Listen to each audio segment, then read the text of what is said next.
I didn't want to bring Barnaby up, but he told me I should ask. Oh this my question. gosh! Yeah. Good thing I missed him. I thought he was here before me today. I might have Barney, but I might have had a shiner before the episode today. Barney said it. He told me last night. He goes, "Well, ask Gary this." He goes, and he did say, he goes, "It was one of the most impressive things that I've ever seen. You got hurt in Calgary, and he said it was your first game back, and Barney was running his mouth, and he said, yeah, I ended up, I fought Gary." And he goes, "I'm not going to tell you what I told him, but it wasn't very nice. Gary was pissed. He was chasing me around all game. And then I think you laid a licking on him and scored 4 goals. I think I had 3 or 4 goals. And then you still had No, I had the horse collar off at the time. I had gone through my rehab. Yeah. So I rehabbed 2 neck surgeries, and then I sat out for quite a long time. And then I came back to playing. It might have been, I don't know if it was the first game or third game, but I thought it was maybe the 3rd game back. But anyways, Barnaby made a gesture towards me and basically said, "I don't really care about your effing neck. I'll run you from behind," is what he said. That is rude. And I came unglued, gloves off, trying to chase him. You can probably find the highlight. Yeah. And then I stepped on his stick, and I went down, and then I went back up and was chasing him around. Yeah. It was not impressive, but I mean, that's what he did, right?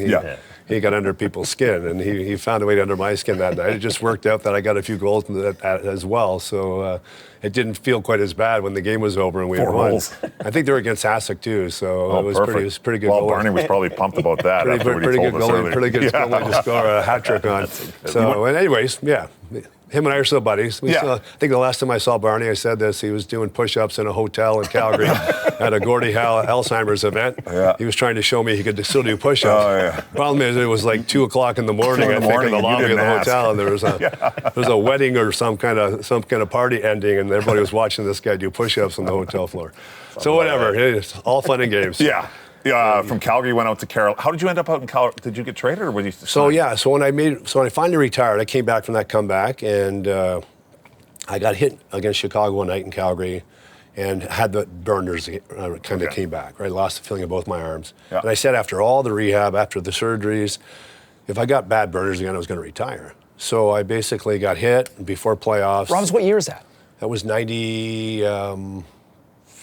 No, sorry, not 94, 95, I think. Okay. And then how did it first start? I got hit from behind in Toronto from Bob Rouse. Hit me from behind. I dumped the puck in Maple Leaf Gardens. And Bob Rouse was playing for the Leafs, and I was playing for Calgary. And it was like early 90s maybe, or late, like maybe 90, 91. And he hit me from behind. And I went to the boards and carried me off on a stretcher at Maple Leaf Gardens. So I had no feeling in my arms for, I'm talking 30 minutes probably. I couldn't feel my arms. Smokes. And they took me to Wellesley Hospital. They cut the equipment off me and they put me in a scan.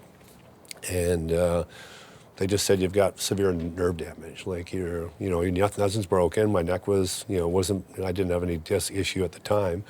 But that was the start of the narrowing of my disc, right? I started to lose feeling in my arms. And you're still late 20s here, right? I was late 20s, I'd had a couple of good years. And then it was probably, I think I was 27 when that started to happen. And then I played with it for 3 years, like literally.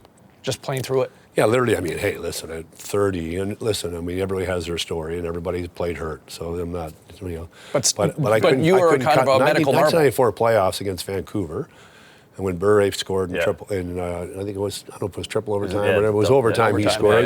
Yeah, we were up 3-1 in the series. Vancouver came back, beat us 4-3. It comes up as somebody who lives in Vancouver. That series comes up from time to time. Yeah, like I literally couldn't defend myself.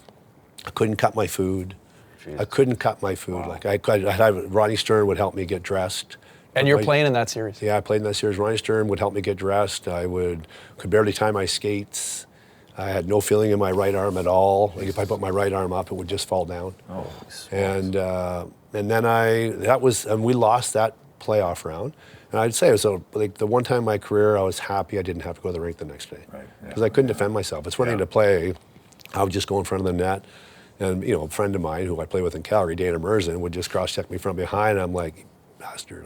But I couldn't do anything. Couldn't do anything about it, I couldn't really do it. So I took a beating. So anyways, that's why I ended up obviously retiring and getting away from the game, and then kind of, and reinvented myself. I went away from the game in, I'm losing track now, 96, right? And then I stopped playing.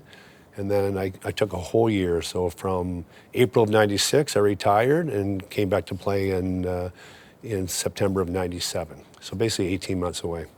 Yeah. And just tried to play golf for the first few months in Calgary, me and Fleury. Yeah. And it was off season for Calgary, so it was kind of fun. But all of a sudden September came and my phone stopped ringing. All my buddies were back playing hockey. Yeah. I was 30 years old going like, okay, what am I going to do with my life? I was hanging out with Wayne McBean in Calgary. Okay, he had a golf corporate company doing like logoed hats and T-shirts and stuff. So I said, heck, I'll go in and hang out with Beaner. Yeah. So we became real good pals and hung out together.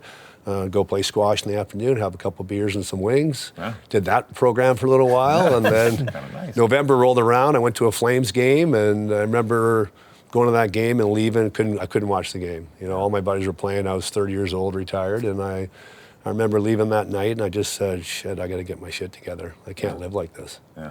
And I was 30 years old, so I remember saying to myself, like, "Where am I going to be at 40 if this is how I feel at 30?" Yeah. Obviously, we all go through it. We retire. Sure. Feel sorry for yourself, get depressed, you know. Yep. Probably make choices I shouldn't have made. Yeah.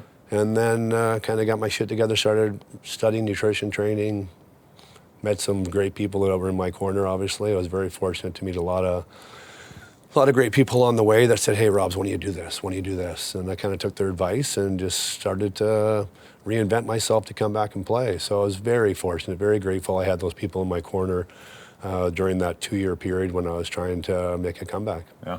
So I was, very grateful that I had that second opportunity to play till I was almost 43. I retired just before I was 43.